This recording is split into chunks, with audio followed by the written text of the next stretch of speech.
para nos concentrarmos para a oração de hoje, relaxar depois do dia de hoje, relaxar o corpo, relaxar a mente, ouvindo esse som, que possamos elevar o nosso pensamento. Espiritualidade amiga, muito obrigado por aqui chegar,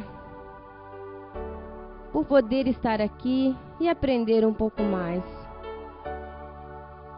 Mas principalmente, que além do aprendizado, que possamos usar o que aprendermos aqui hoje para conosco e para com que estão à nossa volta e necessitam de auxílio, Senhor.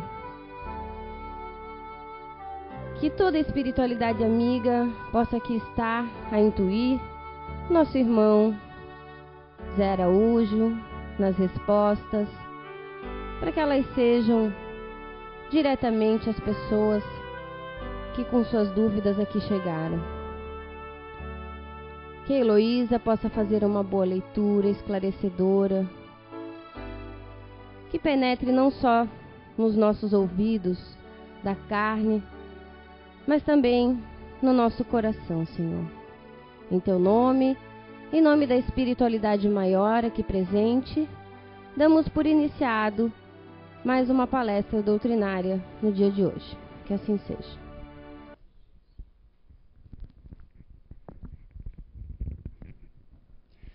Coração e energia. Em todo o organismo físico que disponibiliza o Pai Maior, através da natureza, onde um dos órgãos que nutre, representa e encaminha a vida batendo no compasso da necessidade, onde os ventrículos, na condição de passagem, articulam e emanam o precioso sangue da vida. O coração e a energia emanada se justapõem em um ciclo que elege a vida, e as energias emanadas dos pensamentos tomam forma e desencadeiam enfermidades e desequilíbrios e imperfeições e outros males que poderiam ser evitados mudando os pensamentos, e assim a energia onde fazem toda a diferença.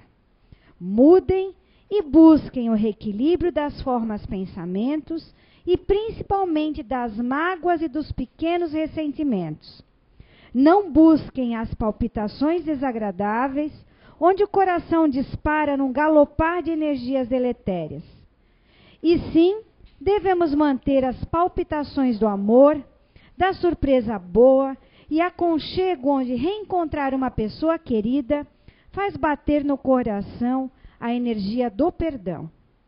Fiz muitas cirurgias, mas a maior delas é do coração, que trabalha o perdão, e a energia muda, mudando o coração. Dr. Zerbini. Psicografia recebida pelo médium Zé Araújo em 18/5/2013, no programa especial do Alamar Regis, na CEU. Então, uma boa noite a todos. Que a paz do meigo Rabi da Galileia possa estar em cada coração nessa noite, aqui no Brasil, né? Em Portugal, em todos os lugares. Um abraço fraterno aí para o quarteto do L, né? Que está em Portugal, ao Vitor Féria também. Obrigado, Vitor Féria, pelo e-mail, e a todos aí que nos mandaram e-mail, pelas orações, pelas vibrações aí. A gente teve, não foi dessa vez não, já estou bom agora, né? Já estou pronto para outra também. O Vitor Féria, a Helena, todos aí. Ao Divaldo também pelo e-mail que passou para nós, viu, Divaldo? Muito obrigado. A Suzuko, o Rashizumi, doutora Suzuko, né? Lá em São Paulo. E a Maria da Graça me disse uma coisa certa. Eu, desde que parei a psicografia em dezembro, em janeiro eu achei que eu fazia tanta pressa para não ter mais mediunidade, que eu digo, eles atenderam. Eu passei um mês e pouco sem sentir nada, nem espírito aparecia para mim, nada. E eu digo, opa, estou sem mediunidade, que bom, né? Mas aí esses dias aí já o Luiz Felipe terminou o livro dele, né? Terminou o livro dele. Domingo ele também psicografou mais uma parte final ali, que eu entreguei diretamente para a Kátia, que estava ali, né? E é isso, e não me livrei ainda não da mediunidade, não foi dessa vez, né? Mas então, a gente tá brincando, né? Então um abraço para todos. Se eu esqueci algum nome aí, né? Me perdoem. Tá? Então O vamos... Roberto Carrilho em Curitiba também. Meu amigão. Então vamos lá. Primeira pergunta.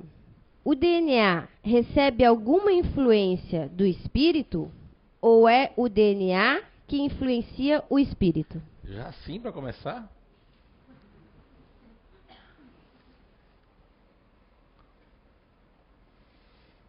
Olha, o DNA, no nosso modo de ver, seria um biocomputador, né, no corpo humano. Desde a época que nós tivemos ali, da pré-história, que já, de alguma forma, né, podíamos interpretar como se já se usava um pouco da genética, sem ter esse nome nessa ciência. Porque naquela época, os agricultores, eles domesticavam os animais e por escolhas seletivas de animais e plantas, eles cruzavam esses animais e essas plantas já para escolher uma melhor espécie. Quer dizer, desde aquela época que essa intuição, essa inspiração de fazer isso já existe. Mas foi Johann Mendel que, pela primeira vez, né, estabeleceu um código, mais ou menos, das leis da hereditariedade. Então Mendel, ele teve que estudar no mosteiro de uma ordem de Santo Agostinho para realmente poder, porque as condições não eram boas, né? Mas ele já desde criança que gostava de mexer com animal, com tudo. E ele fez desde Mendel das ervilhas até o genoma da atual, muito nós temos ainda que descobrir sobre o DNA. Tá? E o que seria DNA, né? A sigla DNA. Vou ver se eu consigo dizer, mas é um nome complicado. DNA quer dizer ácido desoxirribonucleico. Saiu. É isso aí. Não me pergunte de novo. Não vou conseguir de novo. Tá? Então, essa é a sigla do DNA, que é na verdade, o DNA que era só considerado um ácido da proteína. Hoje nós sabemos que o DNA é muito mais do que isso, né? O DNA, ele é um composto, tá? Ele é um composto, né, que é essencial para o desenvolvimento de todos os seres vivos e até de bactérias, até de vírus, o DNA. E o DNA, ele vem sendo descoberto a cada momento. O DNA, os cientistas agora há pouco descobriram que o DNA não tem mais aqueles de 90% a 98% que era considerado lixo. Não, o DNA hoje sabe que é totalmente essencial à vida. Mas o que acontece com o DNA? A mesma coisa que aconteceu com os órgãos vestigiais. Quem estudou um pouco sabe que eu não estudei tanto, tá? Essa pergunta veio de calhar porque é um assunto que eu estou pesquisando já faz 2 anos, que é o DNA e outros conhecimentos do comportamento humano, então por isso que a gente conhece um pouquinho. Mas vamos colocar que o DNA, sendo esse composto, ele também teve porque a história da evolução mostra que a gente tem um monte de coisas que cientistas, no alto da sua arrogância, colocam aquilo como uma verdade, e aquilo não é que deixa de ser verdade, mas vai ser melhor conhecida. O que aconteceu com Darwin? Veja, Darwin no século XIX, ele fez uma espécie, catalogou 200 órgãos vestigiais. 200! Hoje, atualmente, a ciência mostra que dá para contar nos dedos os órgãos vestigiais. Um desses órgãos vestigiais, que é o apêndice. Quem é que tem apêndice aqui? Levanta a mão. Aí na internet também. Tem gente que não tem, o Roberto Carrilho não tem. Não pode levantar a mão. Aí se dizia que o apêndice era um órgão vestigial. Mas o que vocês entendem por vestigial? Vestigial quer dizer uma vestígio, uma coisa vestígida evolutiva. São requisitos evolutivos que ficaram no homem, né? E o apêndice tinha-se isso. Quando em 2007, na Universidade de Duke, nos Estados Unidos, os cientistas comprovaram que o apêndice, tanto ele fabrica como ele é um depósito de bactérias. E ele tem um número muito grande de linfóides, que inclusive ajuda ao combate, né, do organismo. Está nas defesas do organismo, o apêndice. Mas, se todo mundo seguisse aquilo, porque o que mais eu me apaixonei, assim, não paixão de... mas assim, pela doutrina espírita, querendo persegui-la na época, é exatamente que só as pessoas que querem errar, que querem ficar ainda cometendo um monte de erro, elas querem não acreditar nisso. Veja que o Kardec foi muito feliz, o Espiritismo, de ter vindo um pouco antes do que Darwin, né? Dele ter já eclodido com seus escritos, com seus conhecimentos. Então, assim como aconteceu com os órgãos vestigiais, também, porque assim, o apêndice, na verdade, desculpa o que eu vou falar agora, é como se fosse, era entendido como se fosse um fóssil dentro do nosso abdômen, né? Eu achei um fóssil aqui dentro. Uma coisa que é um fóssil, está ali dentro, mas não serve para nada. Não serve, assim mesmo é o DNA. As pessoas consideravam que 98, 95% do DNA era lixo.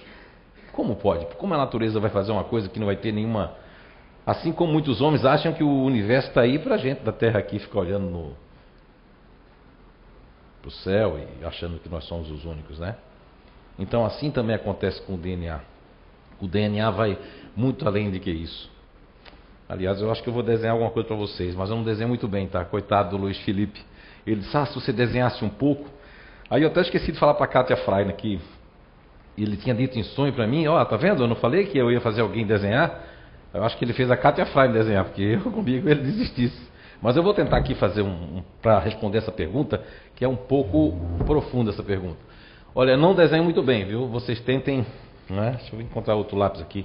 Não tem porta? Então tá. Não tem porta. Vamos lá. Vamos colocar aqui que é um corpo espiritual. Corpo espiritual. Aqui vamos fazer de conta. Eu acho que é assim, né? Não sei. Tá? É o gameta, né? Um gameta masculino. Aqui o óvulo, tá? Aqui vamos fazer de conta que é a base. Paixão ou princípio elementar natural. É gostoso esse barulhinho. Tem gente que não gosta não, né? Mas no frau não gosta. Ela fica... Mas é tão gostoso. Parece uma coisinha, né? Então, aí nós temos aqui, que nós vamos explicar.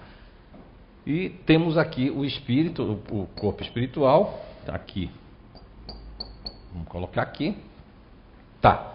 Então, vamos colocar. Vamos fazer aqui, que é DNA e espírito. Que é a pergunta que foi feita. Foi assim, não foi pergunta? Né? Faz aí a pergunta de novo, para ver se eu vou saber responder. Estou enrolando até agora, mas agora vai sair. O DNA recebe alguma influência do espírito? Ou é o DNA que influencia o espírito? Então vamos colocar uma palavrinha aqui, chamada simbiose. E aqui vamos colocar aqui, ó. Aqui é o corpo espiritual. Existe uma programação, estou de costas para todo mundo, que é a programação que se chama a programação genética, né? A programação reencarnatória do espírito no seu novo, porque na verdade isso aqui vai se transformar num novo corpo espiritual também para ele. A partir do momento que ele magnetizar, porque na verdade há um magnetismo no gameta que influencia a escolher aquele gene, né? Aquela família. Então, existe essa programação do corpo físico, que é a programação reencarnatória dela naquela família, com aquelas deficiências, com a programação das provas que tem que passar. Então, veja bem, aqui está o pai. Papai. É papai, né? E papai cede 23 pares de molécula de DNA. E mamãe, que é o óvulo, né? Mamãe cede mais 23 pares de moléculas de DNA, que totalizam 46 moléculas de DNA. E é aqui onde recebe essas informações aqui, essas daqui e essas duas aqui, que aqui é onde começa tudo e onde vai ser a nossa digital, tanto espiritual, que continua no nosso corpo físico na Terra, que é uma célula mais importante de todas, que nós chamamos de zigoto. Aqui está o zigoto. E esses 46 pares de moléculas de DNA, em cada núcleo de molécula, né? Em cada núcleo de célula. Tem a célula, no núcleo da célula tem um DNA. Estamos falando de 46 pares. Agora, multiplica isso aqui vezes 100 trilhões de moléculas. É muita coisa, né? Para se estudar ainda sobre o DNA. E o que é que acontece? A base paixão, vocês lembram, a questão 907 e questão 908 do Livro dos Espíritos, tá? Base paixão. Que inclusive, a base paixão hoje tem pessoas que estudam o DNA da aventura. Que barulho gostoso, né? Quem já ouviu falar no DNA da aventura? Levanta a mão. Ninguém? Meu Deus, não ouviram falar não? DNA da aventura? Tem isso aí, um estudo saiu no Fantástico aqui no Brasil, saiu em outras revistas aí, jornais. O DNA da aventura é as pessoas que têm uma propensão para aventura. Quem já fez o nosso curso aqui na casa, no SOS Depressão, ou no Instituto, ou aqui no Projeto de Identidade Eterna? Levanta a mão quem já fez. Já ouviram falar do grupo que a gente chama dos otimistas, né, dos criativos? Cientificamente falando, eles não sabem que isso aqui existe, né? Ainda a gente está começando, mas seria o DNA da aventura. Mas tem um livro de um autor, que é o de 1986, 87, que é do livro O Relojoeiro Cego, que é inclusive o Richard, né, Dawkins. Ele fala sobre o DNA do egoísmo dentro desse livro, que existe um DNA do egoísmo. Que eu não vou dizer o grupo de comportamento para ninguém bater em mim depois. Mas tudo bem. Então, assim, isso está tudo ligado aqui à questão 907, 908, tá? Ao princípio elementar natural que Allan Kardec pergunta, que usa o nome paixão, né? O nome paixão. Então, aqui o DNA, na verdade, ele sofre aqui, ó, de papai, de mamãe com os 23 pares, né? De moléculas de DNA. Somadas ao zigoto, que é o nosso. Aqui já está formado o organismo, que ele vai receber as influências da nova base paixão psíquica, que ele vai ter. Também vai receber, o novo corpo espiritual vai receber essa identidade, que é exatamente o zigoto, que nos deixam com uma parte da mãe, uma parte do pai. Eu tenho um irmão, porque nós somos 5 filhos, né? E eu sou o segundo. E nós temos o irmão do meio, que é o Júlio. E ele diz assim, ele mostra pra gente, e é verdade, ele diz, eu tenho metade do meu pai e metade da minha mãe. Uma perna dele tem varizes, como a minha mãe, e outra perna não tem. Essa parte de cá dele tem mais cabelo, aliás, essa aqui tem mais cabelo, essa não tem. Quer dizer, ele diz, eu fiquei no meio do DNA. Não é? Ele foi dividido ao meio, porque depois tem mais 2, que tornam-se 5, né? Vejam bem. E na base paixão, nenhum dos 5 tem a ver com a nossa mãe, que faz parte do eu disponível, inteligente, prestativa, não tem nada a ver com nós 5. Quer dizer, hereditariamente falando, não passou as bases para nós, né? Então, basicamente seria isso para dizer, mas ainda agora nós estamos recordando de que os cientistas agora, um cientista russo chamado Projetin Garjajev, isso mesmo. Ele descobriu agora há pouco, os cientistas russos, na equipe dele, ele é biofísico, né? Biomolecular, tá? E ele descobriu que o DNA ele tem capacidades como clarividência, intuição, cura, entre outras capacidades. E ele também diagnosticou que o DNA ele tem um tipo de telepatia interespacial, tá? E cognitiva até. Que o DNA teria uma forma de ser com palavras, de ser alterado, e também chegou a comparar o DNA nosso como uma internet dentro do corpo. O DNA seria uma internet dentro do nosso corpo.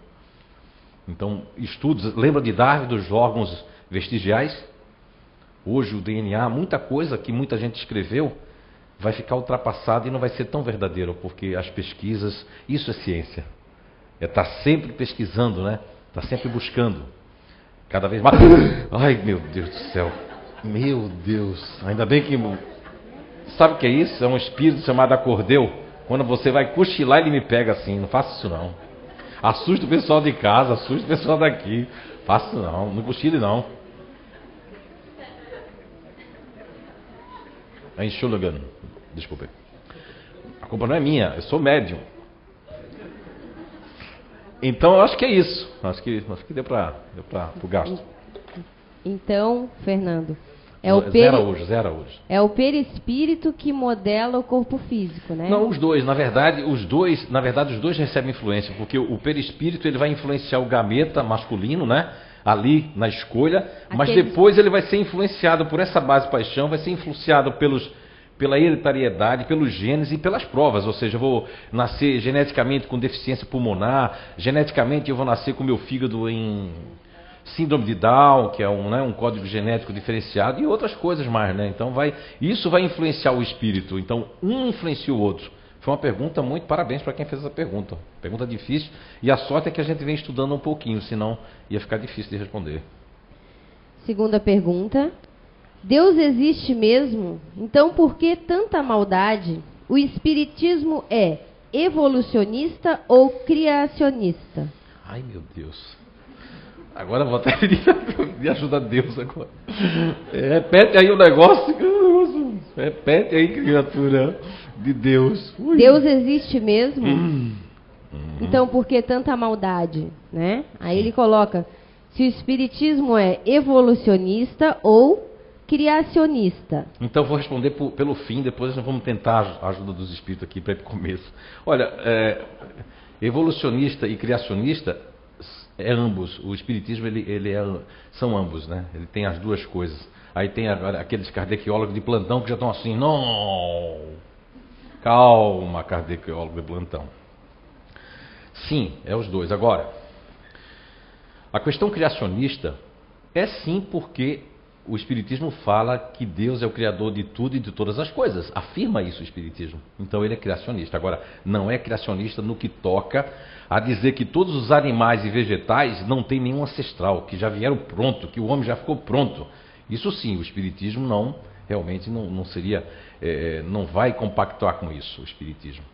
Até porque antes de Darwin já tinha o Livro dos Espíritos, né? Mas ajuda aí.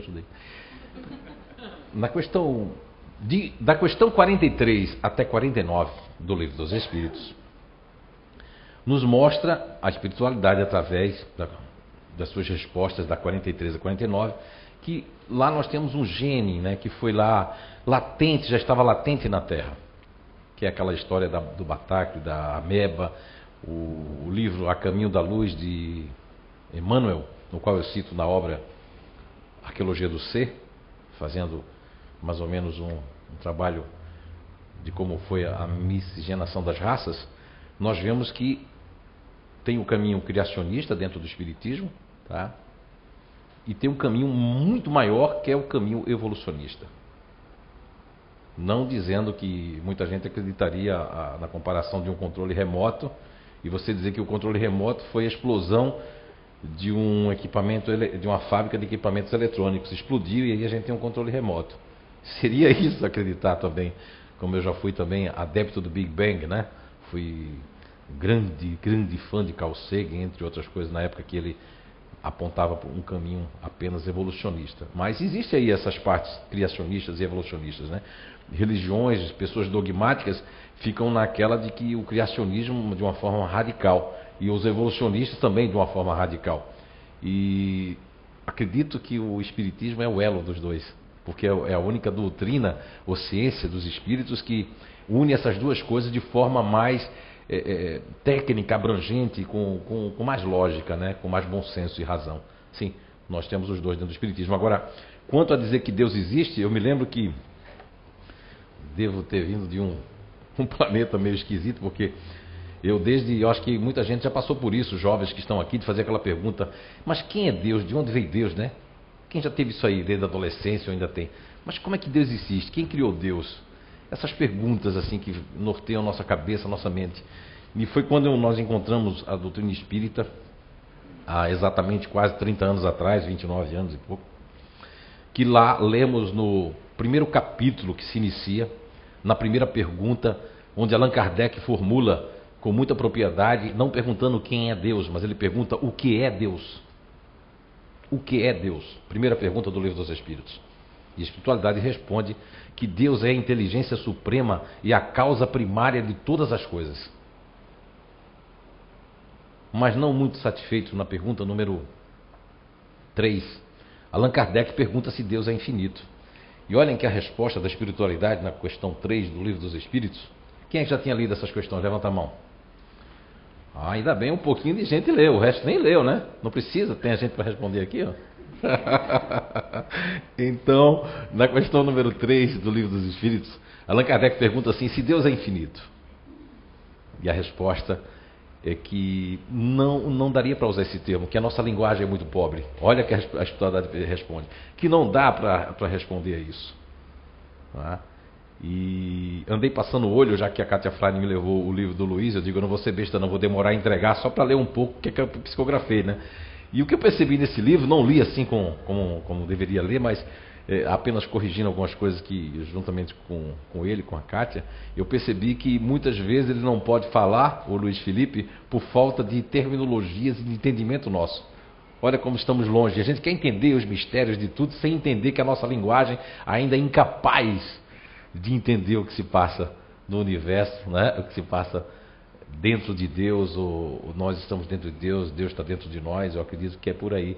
Então Deus existe. Agora, a questão do mal, eu vou me amparar eu acho que essa frase, essa oração, esse texto, vocês já viram pelo Facebook, pela internet, através de e-mail, já devem ter recebido, que é inclusive um texto dito por Joana de Ângelo e Divaldo Pereira Franco, que o que me torna mal não é o mal que me fazem, mas o mal que eu faço é que me torna mal. Então o mal existe porque existe um monte de gente ainda fazendo mal sem ter consciência de que está fazendo mal, mas não quer que faça mal para ela, mas faz mal aos outros. Então por isso que existe o mal, porque tem a ausência do bem. Terceira pergunta. Como o Espiritismo explica o nascimento de gêmeos e trigêmeos? E para que serve isso? Olha, o Espiritismo, assim, ele não explica assim, até porque o Livro dos Espíritos, no século XIX, a comunicação era muito precária, né? Allan Kardec tinha que viajar muitas vezes, pegar trens para divulgar a doutrina espírita. Só se viajava quem tinha muitas condições para pegarem navios, pegarem aqueles trens que levavam até certa distância. Então não existia essa comunicação que nós temos hoje, não é? de saber dos gêmeos, dos trigêmeos, daqueles que nascem com duas cabeças, que é os sianeses, né? Sianeses, então não tinha. Mas existem duas questões do Livro dos Espíritos, aliás, mais de duas questões, mas na 211, questão 211 do Livro dos Espíritos, a espiritualidade responde para Allan Kardec de que há uma simpatia entre esses espíritos que querem viver juntos, há uma simpatia. Mas lá na 213, ele já mostra um outro lado, porque Allan Kardec pergunta se sempre vai existir essa simpatia. E a espiritualidade diz não, que quando o espírito é mau, ele vai ter que, os dois vão ter que lutar juntos no palco da vida, na 213. Quer dizer, nós temos um case, um caso de trigêmeas que são de grupos de comportamento diferentes. Duas fazem parte aqui da casa, né? E uma que eu conheci já lá no Instituto, ela não tem nada a ver com as duas irmãs. Mas eu não falo só no grupo de comportamento, que as três têm grupos comportamentais diferentes, bases, paixões, princípio elementar diferente cada uma. Mas é porque uma delas, junto com as três vieram juntas. Pelo que eu soube numa psicografia, foi dito que elas tinham que se aproveitar, que a mãe não ia poder, mas veja como é a espiritualidade. Como a mãe não. O motivo principal foi que a mãe era a única oportunidade dela e tinha três espíritos. Então vem os três. Só que mesmo vindo os três, duas, né, estavam ali, tem uma afinidade, mas uma outra não tem tanta afinidade com as duas. Porque mesmo sendo irmãs consanguíneas, mas os espíritos não são tão afins. Veja como é maravilhoso, nesse sentido, a ciência espírita. Não o movimento espírita é uma coisa, a ciência espírita é outra. Muita gente diz, eu vou deixar o espiritismo por tal casa, por tal pessoa. Não faça isso, porque os espíritos, o livro dos espíritos, a codificação, não tem nada a ver com essas pessoas. As pessoas querem moldar o espiritismo ao seu jeito, com suas desconfianças, com suas críticas. Esse não vai, agora não olha para si mesmo. Existem aqueles falsos humildes, né? Ah, não, eu não quero, eu quero assim, não quero que fale de mim, mas faz outras coisas piores. É melhor aquele vaidoso que quer que fale dele, mas pelo menos está errando muito daquele que é crítico e que é tão crítico, mas também vive com inveja, com despeito, essas coisas todas. Então, assim, a questão dos gêmeos, dos trigêmeos ou dos cianeses ali, eu já vi casos mesmo naquela época no Discovery que mostrava que tinha dois ali que se mordiam. Aí o cérebro estava trocado. Quando ele mordia, quem sentia dor era ele quando mordia o outro. Olha que coisa interessante. Esse mordia ele, quando ele mordia o outro, ele sentia dor. E quando o outro mordia ele, veja que tamanho é esse caso de inimigos de outras vidas. Olha que sabedoria divina. E Deus não pode existir. Mas para falar de Deus, eu me lembro agora de uma história que Divaldo contou há muitos anos atrás. Lógico que eu não vou contar igual o Divaldo, que ele ele tem uma coisa maravilhosa, né? Mas mais ou menos eu lembro da história que Divaldo contava. Já contei aqui alguns anos atrás, que é o autor daquele livro O Pequeno Príncipe, Antoine Saint-Exupéry. E ele fazia aqueles voos cegos, ele trabalhava no correio, aqueles voos de Paris a Dakar, passando pelo deserto. Um dia o avião deu pane e caiu no deserto. E Antoine Saint-Exupéry, nessa época, ele se considerava ateu, ou seja, uma pessoa que não tinha nenhuma crença em Deus e jamais que Deus existia. E geralmente nessa época se viajava com um mecânico de bordo. Era o piloto, mas o mecânico. E dá uma pane e ele cai no deserto. Bem, ele já quando caiu ali, que o mecânico ficou ali, ele já pensou assim, estamos mortos. Que era um homem de lógica, né? Por que ele pensou? Porque de dia ali fazendo quase 50 graus, à noite menos 50 graus, então ele não ia sobreviver. E aí ele foi andando, meditando, já que ele ia morrer mesmo, né? Foi andando, enquanto o mecânico estava lá, ele foi andando, daqui a pouco ele viu uns ratinhos do deserto. Aí ele começou a seguir os ratinhos, porque ele disse, se tem ratinho, se tem vida, tem alguma coisa aí, água, alguma coisa. Ele não imaginou nenhum oásis, porque ele não imaginou, mas ele foi. E quando ele foi andando atrás dos fênix, dos ratinhos do deserto ali, ele percebeu que tinha uma duna, existem as dunas móveis, né, que são aquelas que vão, e dentro, aquelas dunas fixas. E atrás dessa duna fixa tinha os gravetos, todos cheios de orvalhos, e tinha caracóis nesses gravetos. O que chamou a atenção de Antoine Saint-Exupéry é que os ratinhos comiam os caracóis velhos, mas não comiam os novos. E ele ficou meditando como é que esses ratinhos vão parar para pensar que se eles comerem os novos, não vai ter mais caracol para comer. Eles comiam os velhos, apenas os velhos. E isso intrigou Antoine Saint-Exupéry. De tal forma que ele começou a pensar, mas se existe isso, existe uma inteligência por trás de tudo isso. Aí ele caminhando, ele fez, se existe Deus, se existe, então me tira daqui, ele pediu.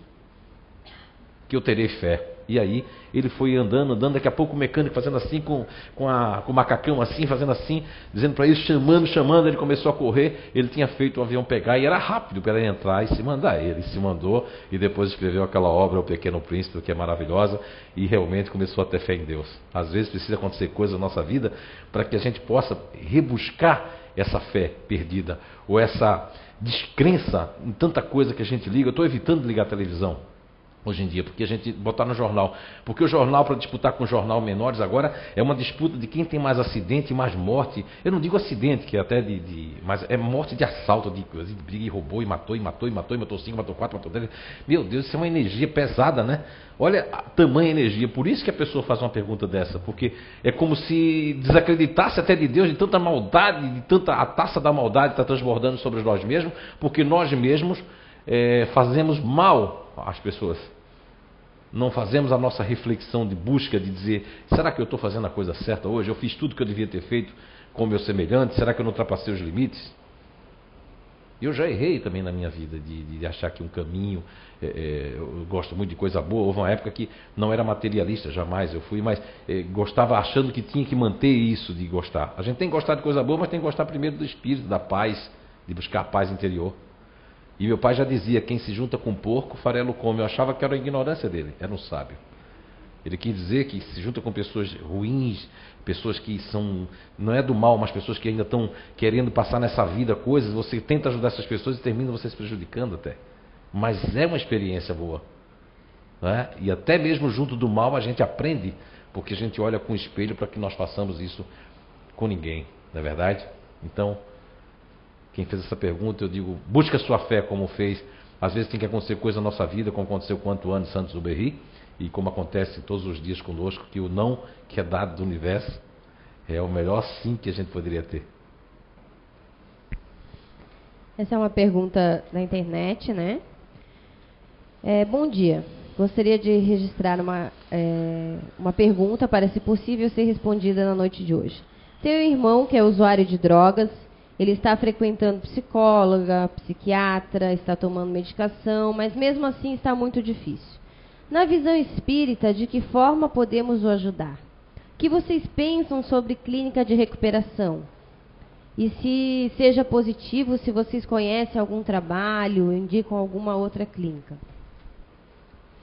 Bem. É Daniela, ela só não fala de onde é. Não precisa. Daniel, então, né? Daniela. Boa noite, Daniela. Muita paz para você e para todos. A questão da droga, ela vem muito primeiramente de uma fraqueza nossa, né? Que todos nós podemos ter. Eu sempre costumo dizer que a droga, ela não prejudica apenas a pessoa que está se drogando, mas a primeira que prejudica é a família. Que a mais prejudicada é a família. São aqueles que sofrem mais, porque mesmo que aqueles que dizem assim, como eu conheço, são as pessoas que disseram, eu deixei de lado, mas sofrem. Quando você começa a conversar com a pessoa, você vê a pessoa que não consegue dormir, a pessoa não está junto, mas até não consegue dormir também, fica pensando naquela criatura, naquele irmão, naquele filho, naquela filha, naquele pai. Então é muito difícil a situação, muito delicada. O Espiritismo não tem, eu acredito que a nossa doutrina ela não tenha, como tem o pessoal que é da igreja evangélica, tem um trabalho muito legal com os drogados, com as pessoas que são viciadas, né, nessa parte. Também tem lá em São João Batista, também da igreja católica, que era do Padre Zezinho, que fundou, também muito interessante. Também tem em Joinville, tem aqui em Gaspar também, protestante, tem vários locais, mas espírita eu não conheço nenhum, pode até ser que tenha, né? Não conheço nenhum lugar que faça um trabalho direcionado. Aqui a gente já fez alguns acompanhamentos, né? Através o passe ajuda muito. O espiritismo que tem para oferecer é a fluidoterapia, as conversas que a gente chama individuais, que aqui a gente tem o nome de conversa fraterna, e principalmente colocar o nome nas vibrações e principalmente tentar trazer a pessoa aqui. Tentar também saber se a pessoa quer ser ajudada. Porque esse negócio de perguntar se ele quer ser ajudado, olha, você perguntar naquela Cracolândia ali, eu fiquei assim observando na televisão, tem que perguntar se ele quer. É lógico que ele vai dizer que não quer. Porque se a pessoa está viciada, você diz assim, você quer continuar bebendo? E a pessoa está viciada no álcool. É lógico que ela vai dizer que quer continuar, que não quer largar.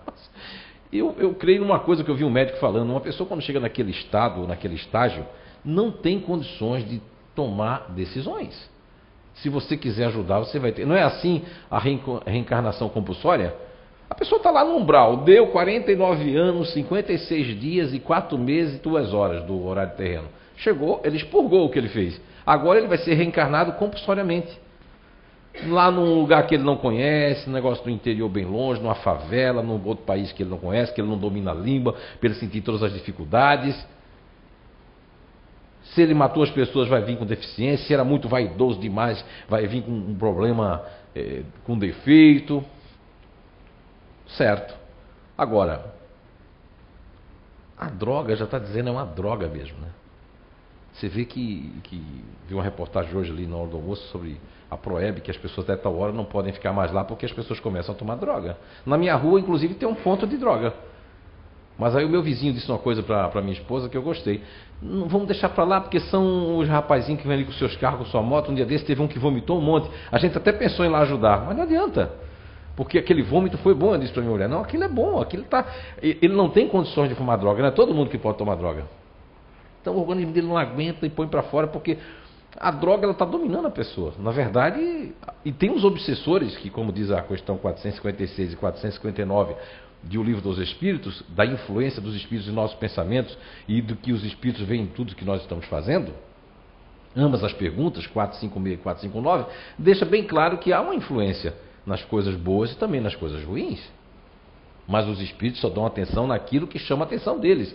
Se a pessoa está se drogando, está entrando num vício, os espíritos que fizeram isso e que necessitam daquele plasma, daquele vício para que eles continuem no vício, eles vão influenciar muito também nesse processo.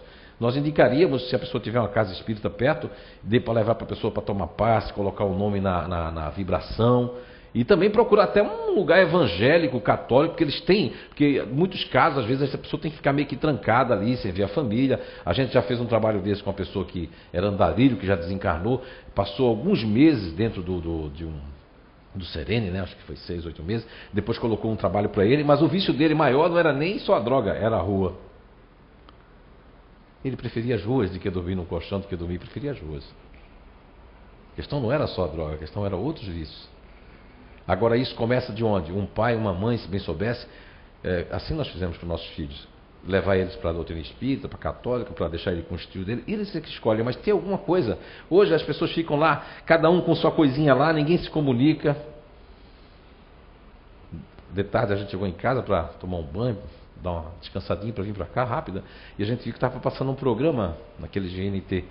Aquela Débora Bloch disse que estava construindo uma casa, e que lá nessa casa, não sei se é na Bahia ou no Rio de Janeiro, não pega internet, não pega celular, e tem uma área assim para ficar bastante gente, que é para as pessoas, para poder os filhos dela conversarem com ela nas férias. Senão, não conversa. Tá. Aham. Isso é um vício também. É uma droga o Facebook. Tem gente que tem casais se separando por causa do Facebook. Olha, se uma novela escraviza você cerca de 1h30, que você fica na novela assim, ó, 1h30, não lê, não faz mais nada, não resolve problema, não. Imagina o Facebook, tem gente que fica 3 horas ali, ó, com dor, eu estou com uma dor tão grande aqui, não sei o que é. O nome disso é Facebook. Mas, Daniela, busque a ajuda de todas as formas, porque não é só a doutrina espírita. A doutrina espírita o que vai indicar é a fluidoterapia, a água fluidificada, para levar uma garrafa para ele, e também alguns órgãos como os evangélicos, os católicos, também têm esses espaços que pode ser internado, mas às vezes a pessoa tem que ter uma abstinência grande para poder, e muitas pessoas conseguem, quando tem força, quando tem fé também, e a família tem fé nisso também.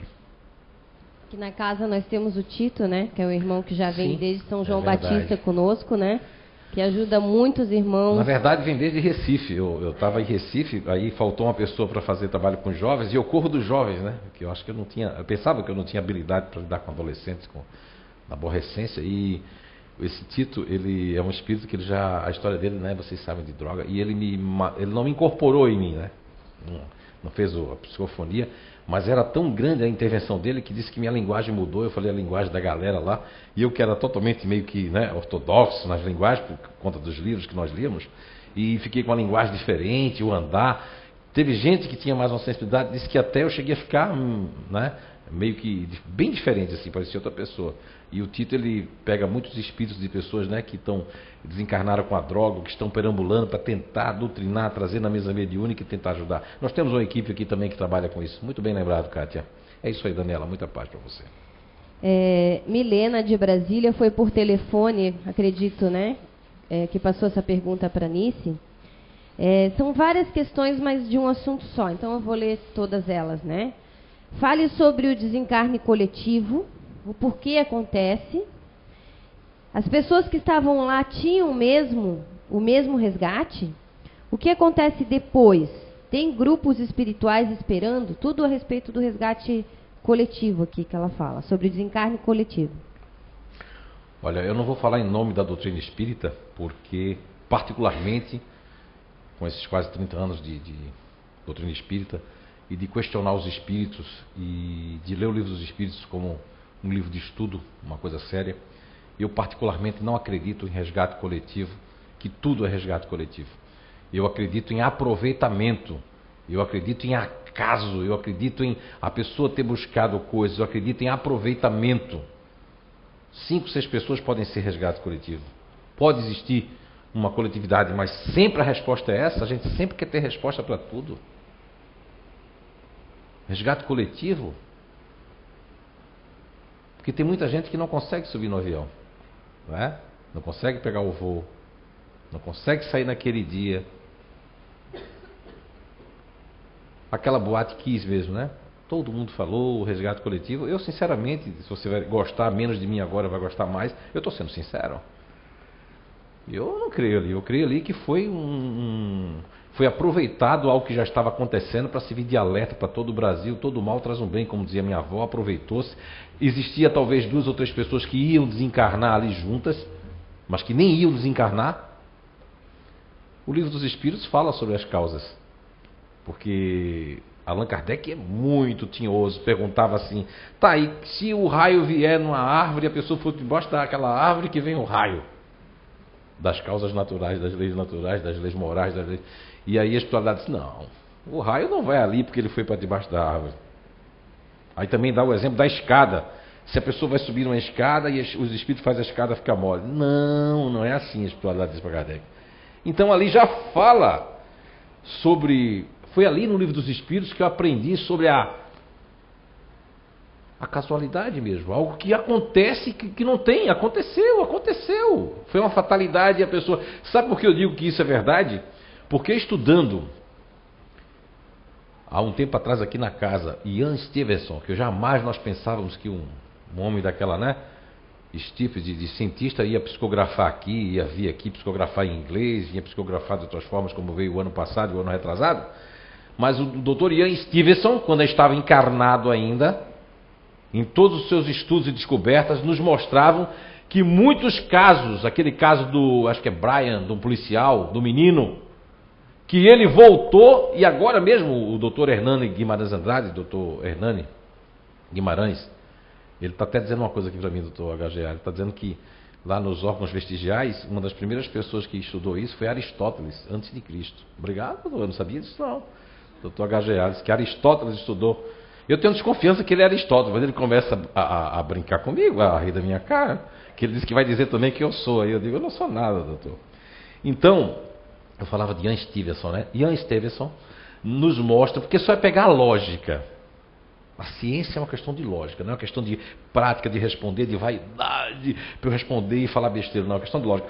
Se Ian Stevenson, vamos deixar até o Livro dos Espíritos de lado, mostra que aquele menino teve que voltar porque ele foi interrompido, que não era para ele ter morrido de um tiro, não era para ter morrido, isso está lá.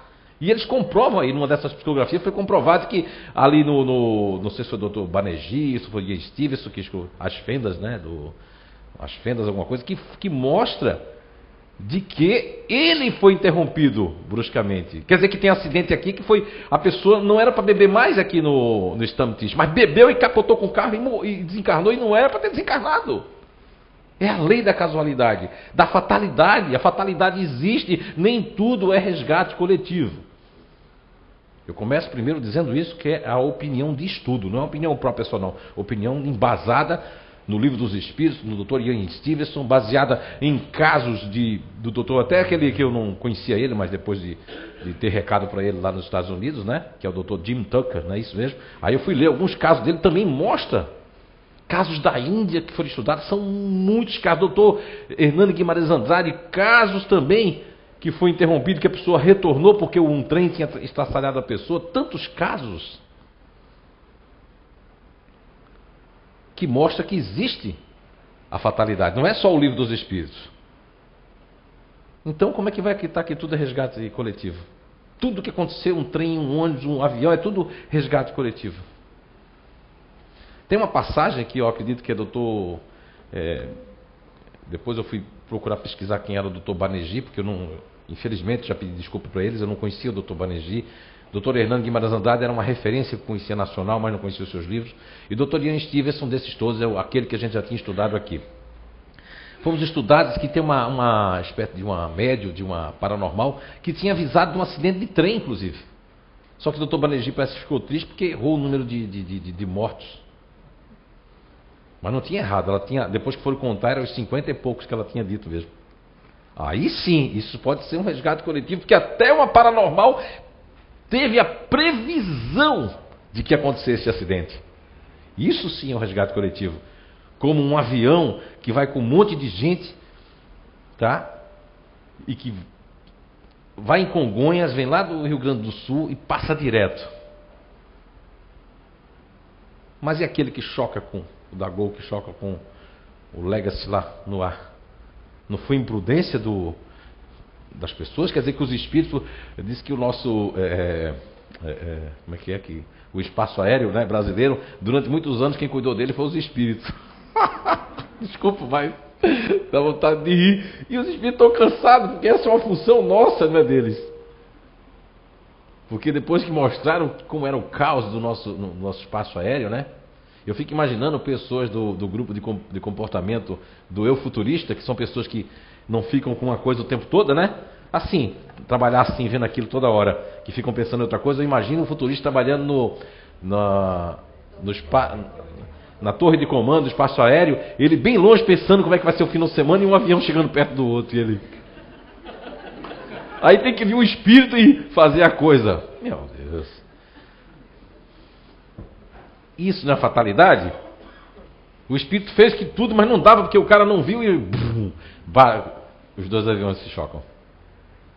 Vamos pensar também desse lado, em vez de resgate coletivo, é que ele é tão divulgado, é tão bom dar uma resposta dessa em palestras e dar uma resposta na internet, resgate coletivo lá no Rio Grande do Sul, em Santa Maria. As pessoas só querem falar, isso é misticismo, isso é falta de ciência por trás, em background, é falta de bom senso e razão. Existe também resgate coletivo, mas nem tudo é resgate coletivo. Era isso que eu tinha para dizer. Então, quem é o... Milena de Brasília. Milena de Brasília, viu? Mas se você não gostou, mas é a verdade nem sempre é boa. Mas eu acredito que ela queria saber mais sobre isso, então isso é bom. Aqui é uma pergunta que é um pouco extensa, mas aqui, para se entender, eu acho que o que a pessoa quer dizer, né? Entendo que doar órgãos é ou pode ser um ato de caridade, mas gostaria de saber se o que é feito hoje, ou melhor, da forma como é realizada a retirada dos órgãos hoje, é a forma correta. Aí ela cita a forma, né? Declara-se a morte cerebral, mas o coração continua batendo. O espírito está realmente desligado do corpo? O cordão vital que une o perispírito ao corpo já foi totalmente desligado? Está correto doarmos os órgãos de alguém que nunca expressou essa vontade? Tenho muitas dúvidas sobre esse assunto e gostaria de entender melhor como se processa uma doação de órgãos para o desencarnante. Olha, nos idos do século XVII e do século XVIII, a forma de retirada de órgãos era horrível, porque se sacava o cérebro para estudar e a pessoa tinha acabado de falecer, porque eles tinham uma... Imagine pegar uma pessoa que tem muita pressa, né? Não quer que aquilo... Imagine que hoje nós temos o formol e temos outras substâncias que para inocular, né? Imagine nessa época que a coisa já fedia mesmo, então tinha que se decepar na hora, tinha que se cortar, tinha que se fazer para se fazer os estudos, se jogar em um banho de alguma coisa lá para poder fazer. E como é que ficava o espírito? O ponto central para responder esta pergunta está no estudo não só do Livro dos Espíritos, mas da doutrina espírita, do Espírito André Luiz, através da psicografia de Francisco Cândido Xavier, que nos mostra que nós somos ligados por um fio prateado que nos dá a condição de vivos no mundo dos espíritos. Quando nós estamos lá, as pessoas sabem que nós somos vivos porque nós temos uma identidade com esse cordão. Agora, Chico Xavier, que não é besta nem nada, né, Chico Xavier?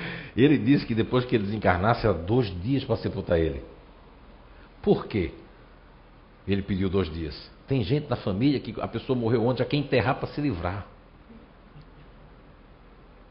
E às vezes acontece um atraso, porque a espiritualidade também intervém. Mas existem as fatalidades, quando a pessoa merece. Quando o espírito não merece passar por uma questão de ter sua... Mas ele tem espírito que mesmo que você faça tudo, não doe os órgãos, nem nada, ele tem a sensação de estar lá junto aos despojos. Não é isso, Kátia? Você é doutrinadora de mesa mediúnica. Certa feita em Recife, eu fui trabalhar na mediúnica e fui tomar banho, e o espírito se ligou para mim, porque eu tenho essa questão às vezes quando é uma coisa assim, o espírito se ligou para mim ali, faltando algumas horas para eu ir para o centro. E eu fui tomar banho, parecia que tinha solda cáustica assim no chuveiro, porque eu vi o meu corpo todo furado, todo arrancado, comido. Depois eu comecei a olhar assim para mim, ainda bem que eu não tinha essas evidências, tá? Porque senão eu não ia conseguir. Eu vi o meu corpo todo cheio de barata, de coisa, sabe?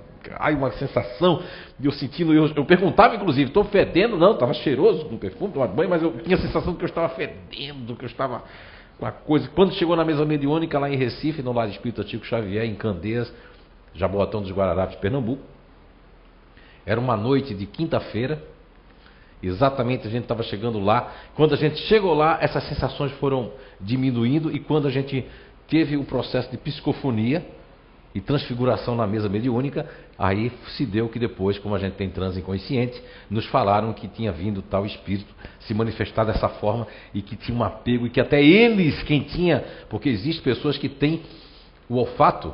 Eu nunca vou esquecer da nossa mascote, que é fundadora da Recanto Saber Seil, né? Os 3 fundadores mais antigos, né?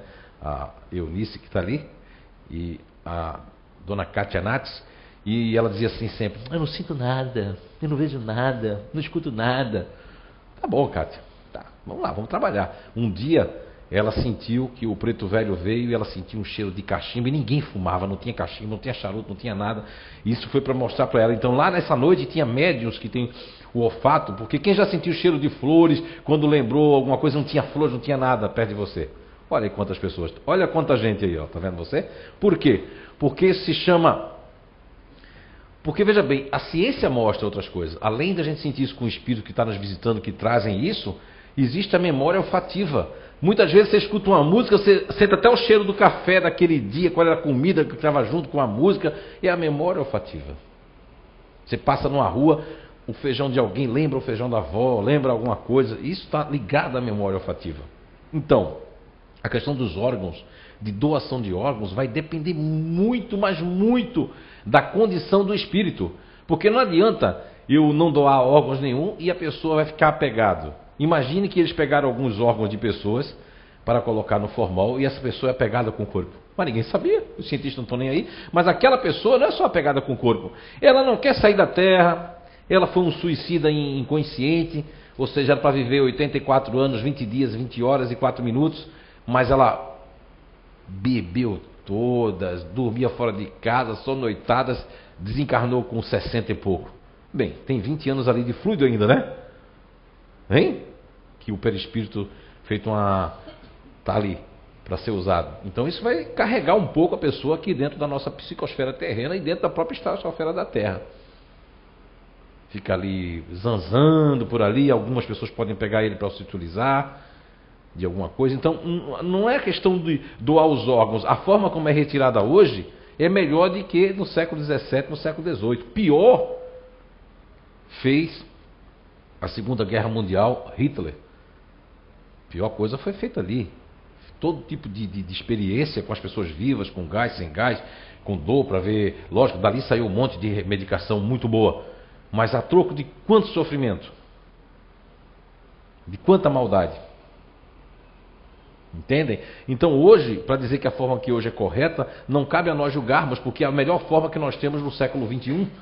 Agora, acreditamos que do jeito que vai a ciência, nós vamos fabricar órgãos, a gente precisa de órgãos ainda agora, mas já tem aí ó, a questão da célula-tronco, que está em processo de busca, em processo já substituindo muitas coisas. Tem aqueles braços mecânicos, você viu?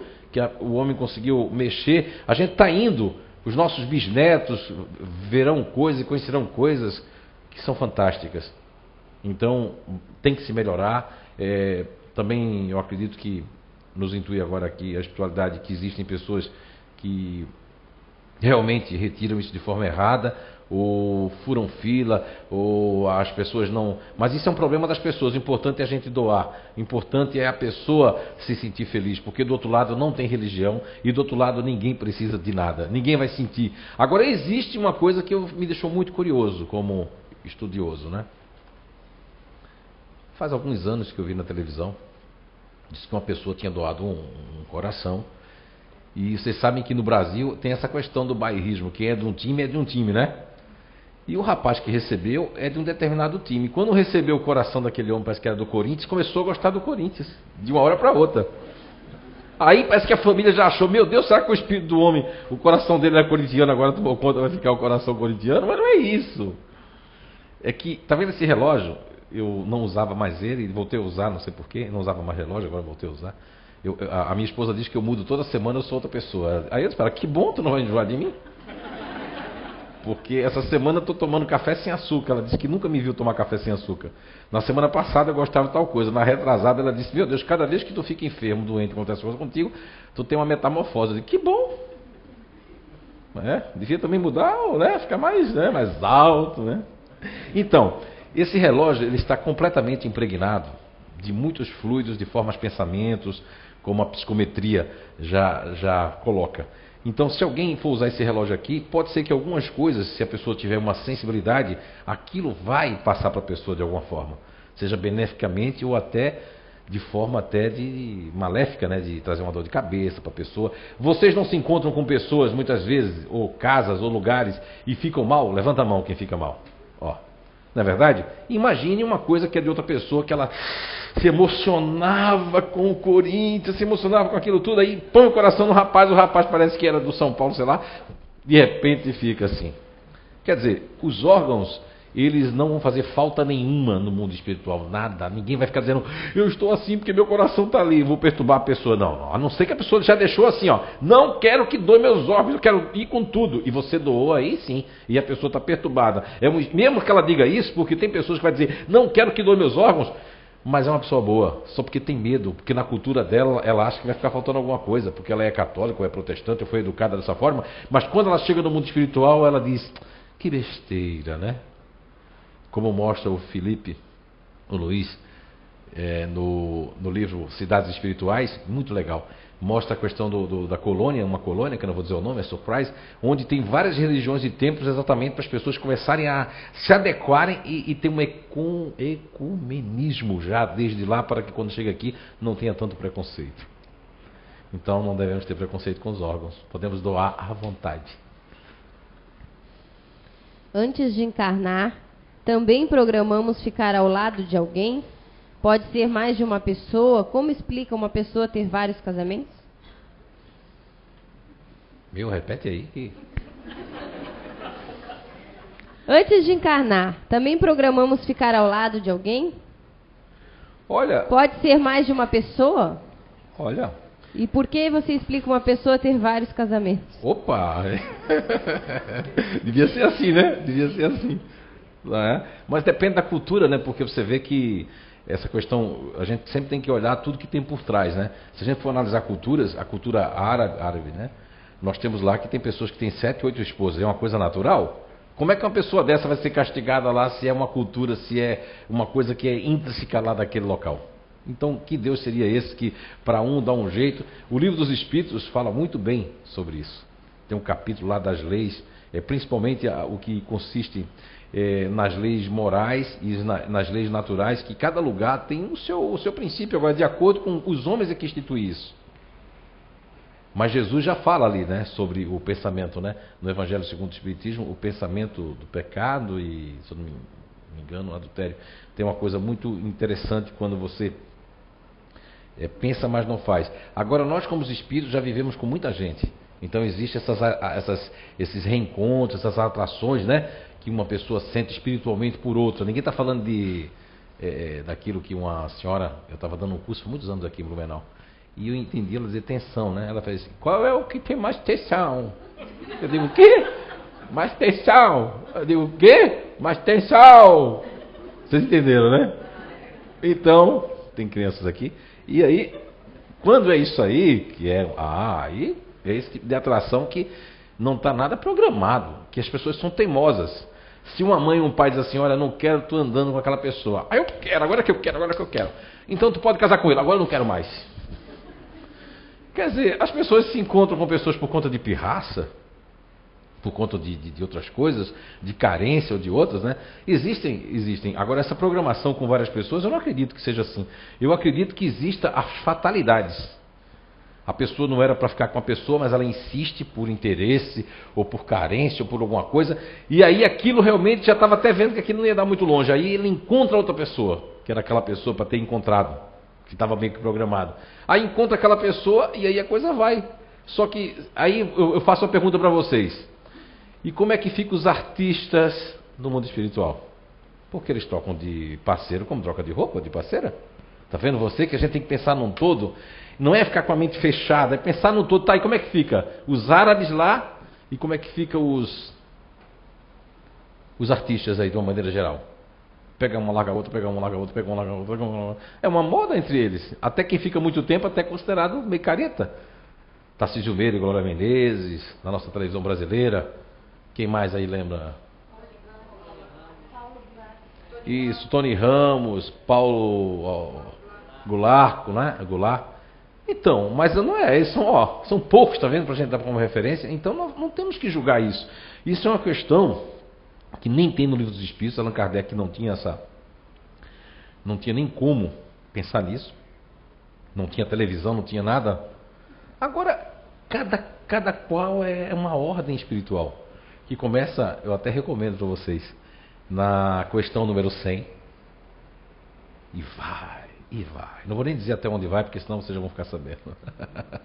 Da questão número 100, que começa ali, das ordens espirituais, e vai longe. Mas ninguém tem o dedo e pode apontar o dedo para ninguém. Aconteceu uma coisa comigo um tempo atrás, que eu cuspi para cima. Eu achava que nunca ia acontecer comigo. E parece que acontece, que é para você dizer assim, não diga que não vai acontecer com você. Não diga que você não pode fazer uma coisa. Nunca diga isso. Porque no momento que você diz, você não está olhando os outros, está olhando o seu conceito, até a sua radicalidade. Então não sejamos radicais. Nem existe uma programação com muitos, não acredito nisso, não tem lógica. Também não posso dizer que isso não existe. Agora, a lógica aponta que, senão, a instituição do casamento já é falido, inclusive. Porque hoje, inclusive, eu nunca acreditei nessa questão do documento, essa questão de eu te abençoo. Quantos padres pedófilos abençoaram casamentos? E o casamento deixou de ser desabençoado por conta disso? Quantos padres com o psique feminino no corpo masculino? Ou quantos padres com o psique, ou freiras mesmo com o psique masculino no corpo feminino? Isso não tem nada a ver, nós somos todos irmãos. A opção sexual das pessoas não condizem com o estado moral delas. A nossa casa aqui é a casa que mais recebe pessoas que não são héteras. É isso mesmo?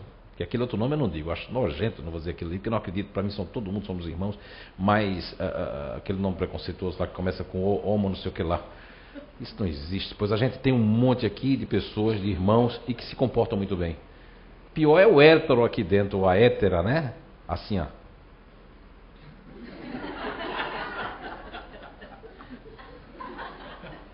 Só porque é hétero pode fazer isso, coisa errada, pecar. Agora o outro que tem uma outra opção, que não fica olhando nem para ninguém, que está amando, que está construindo, que está educando, que está fazendo as coisas. Mas que lógica é essa? Ah, mas é porque minha cultura, porque papai e mamãe falou assim, isso não pode. Na Bíblia tem que é homem e mulher. A Bíblia fala sobre o barro. Ainda bem que Carl Gustav Jung veio falar dos arquétipos psicológicos. O barro que significa terra. Você tem que entender muito de aramaico, muito de hebraico para você entender. Não essa Bíblia aqui que foi traduzida de uma forma errada pelo conceito de uma pessoa que era careta ou que não entendia as letras maiúsculas e minúsculas de uma letra, de um dialeto que já está morto.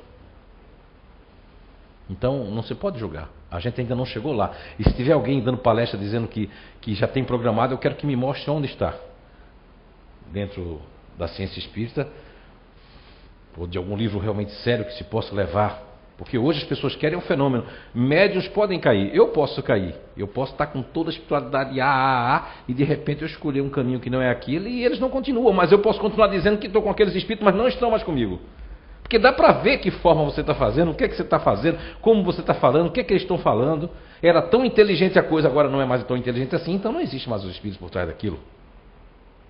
Tudo isso, mas as pessoas são emocionais. Não, mas é que um dia teve uma mensagem tão boa para mim, eu acredito nele.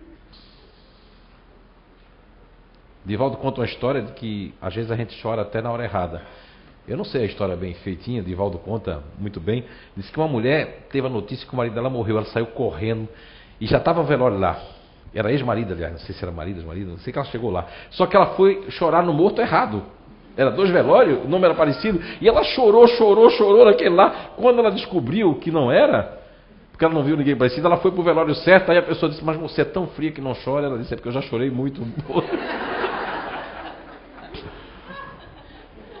Então a relação vai depender muito, tá? De tudo isso. Uma pergunta da internet. Boa noite a todos, que Jesus sempre os ilumine. Boa noite, querido amigo Zé Araújo. Gostaria que comentasse sobre o batismo e a doutrina espírita. Ou seja, por que não se realiza o batismo no espiritismo? Desde já, obrigada e muita paz e luz a todos. Regiane Rossi Ramalho. Oh, assim seja. Regiane Rossi Ramalho deve ser lá de mãe do Bruno Rossi Ramalho, que psicografou por nós. E aconteceu uma coisa muito curiosa com o Bruno, né? A gente estava num programa aqui com a Alamar E aí, eu acho que ele queria tirar a dúvida da mãe dele, que os espíritos às vezes fazem isso comigo, e às vezes é tão ruim, porque eles ficam me dizendo coisa, né? Eu, quando estive lá na doutora Suzuko mesmo em São Paulo, lá no, meu Deus, no Instituto de Psicobiofísica, ele dizia assim, ó, ele chegou a dizer assim, ó, fale para ela tal coisa, interrompendo ela, falando lá com o Oliveira, e eu, meu Deus, não vou dizer isso, diga, os espíritos me fazem passar cada coisa. Eu estava aqui no programa, me lembro muito bem, ele apareceu assim, com, sei lá, uma barbinha, uma coisa assim, e disse, fala para ela que eu continuo assim, sei lá, com a barba, alguma coisa lá que ela não gostava, continuava com alguma coisa lá, e só ela podia saber disso. Então ele fez isso só para comprovar para a mãe dele, que estava lá em Rondônia, né? É Rondônia, né? Jamari, né? Rondônia, lá em Rondônia.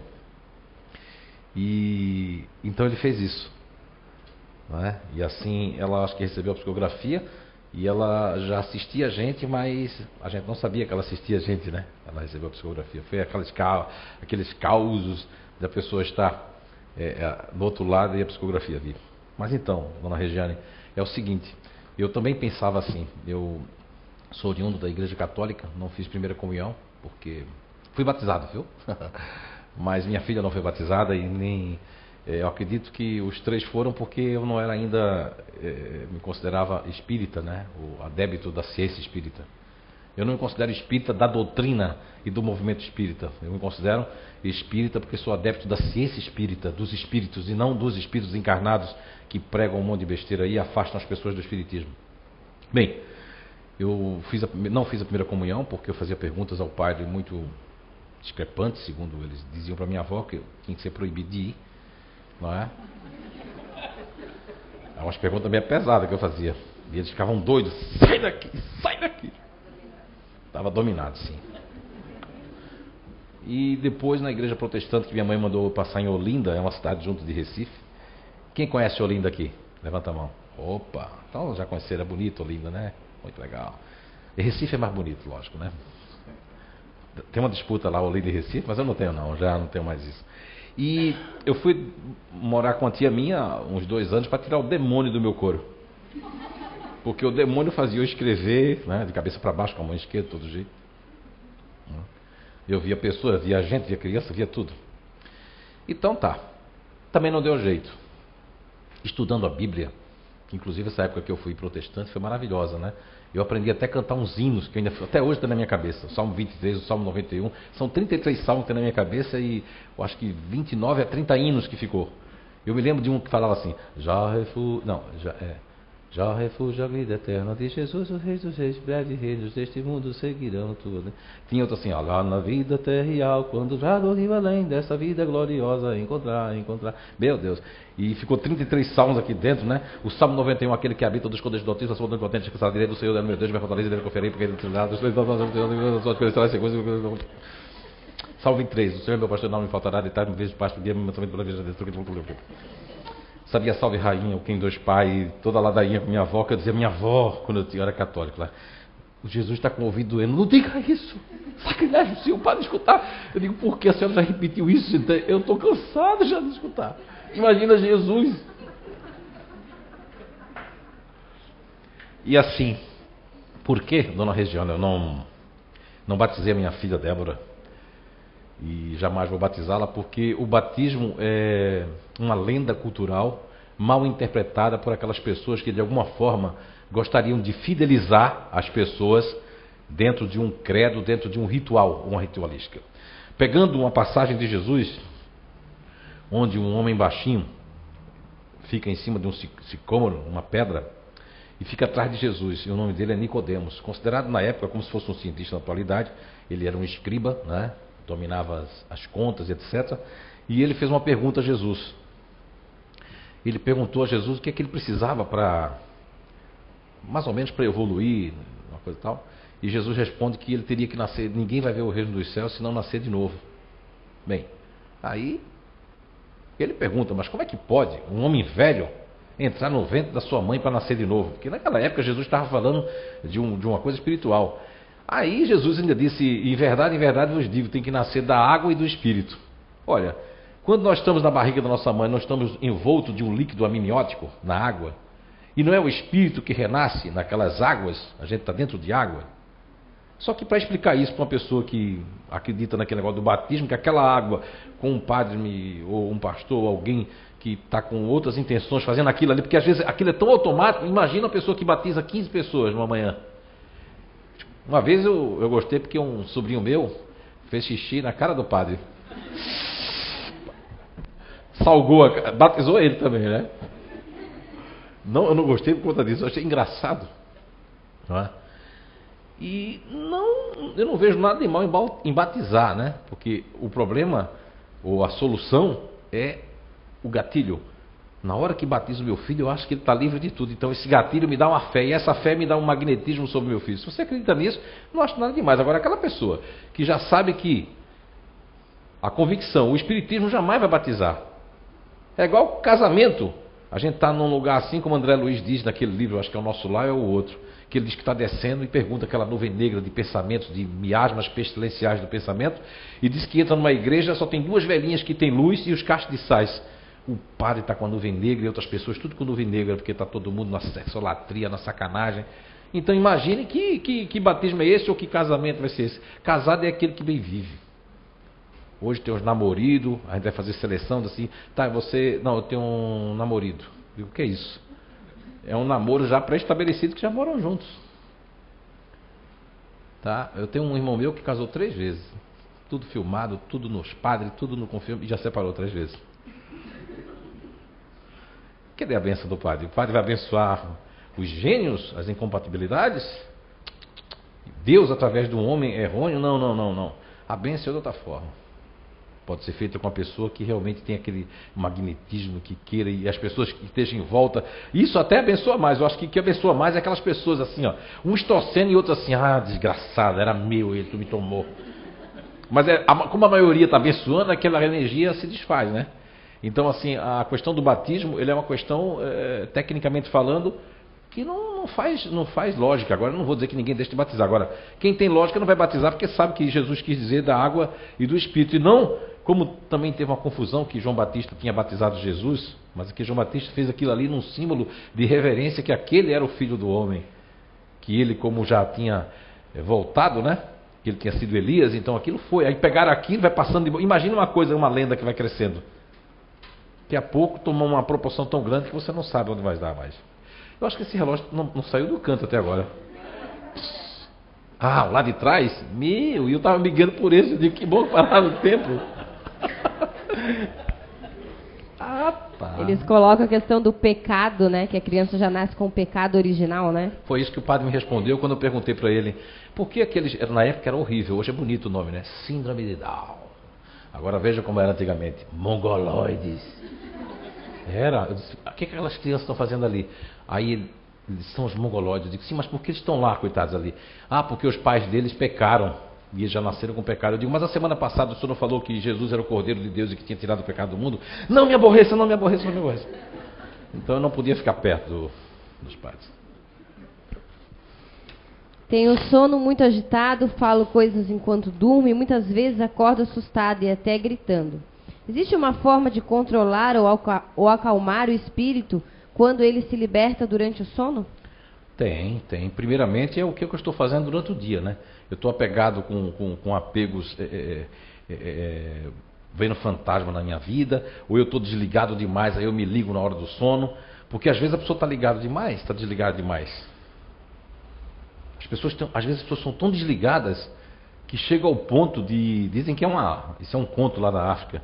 Diz que tem um famoso quarto 311 na África. Diz que o negócio estava feio. Um hospital, o cara não sabia mais o que fazer. Porque criou-se uma lenda em torno de que toda sexta-feira morria 2, 3. Quem tivesse na UTI morria. Então quando a pessoa sabia que o parente ia para o quarto 311 da UTI e fosse na sexta, estava morto. Porque não passava. Quando eles não tinha... O quarto era assim, não sai da UTI para um quarto de observação. Quando a pessoa ia para esse quarto, na UTI ela passava, quando ia para esse quarto, capotava. Meu Deus, aí começou as pessoas a querer processar, que tinha uma maldição ali dentro, levaram o padre, levaram o pastor, levaram até aquele pessoal do voodoo, fizeram de tudo e mesmo assim continuou morrendo. Até que um dia o Ministério da Saúde resolveu botar câmera lá dentro do quarto, para ver se tinha alguma coisa, filmava algum espírito, alguma coisa, né? filmar para ver o que acontecia naquele quarto 311, que não era possível todas as providências. E pasmem, sabe o que acontecia no quarto 311 toda sexta-feira? Era o dia da faxineira. Ela era analfabeta, ela desligava as bombas dos negócios lá e botava o aspirador.